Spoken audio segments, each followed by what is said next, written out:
বাংলাদেশের রাজনৈতিক পট পরিবর্তনের পর ভারত বাংলাদেশের সম্পর্ক টানাপোড়েন চলছে।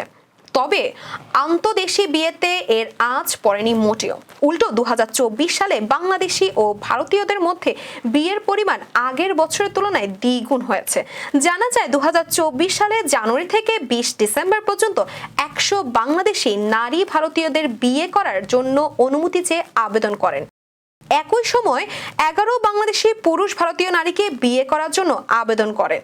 গত 5 বছরের মধ্যে 2024 সালেই বাংলাদেশি ভারতীয়দের মধ্যে সবচেয়ে বেশি বিয়ে নিবন্ধন হয়। 2019 সাল থেকে এখন পর্যন্ত 486 বাংলাদেশি পশ্চিমবঙ্গে ভারতীয়দের বিয়ে করার আবেদন করেন। তবে যেসব বাংলাদেশি ভারতীয়দের বিয়ে করেছেন তাদের কয়েকজন ভারতে অবস্থান করবেন সেটি নিশ্চিত নয়। কিন্তু পশ্চিমবঙ্গের এক জ্যেষ্ঠ কর্মকর্তা বলেন, নাগরিকত্ব আইন বিবেচনা করে বলা যায় তাদের বেশিরভাগই ভারতে থাকার সম্ভাবনা রয়েছে।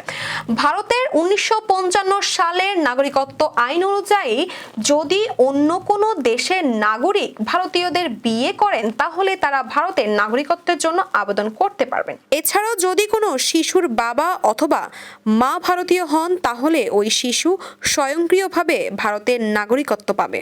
রেকর্ড অনুযায়ী গত 5 বছরে 410 বাংলাদেশি নাগরিক ভারতীয় বর বেছে নিয়েছে। অপরদিকে 76 বাংলাদেশি পুরুষ ভারতীয় বধূ নিয়ে দেশে এসেছে।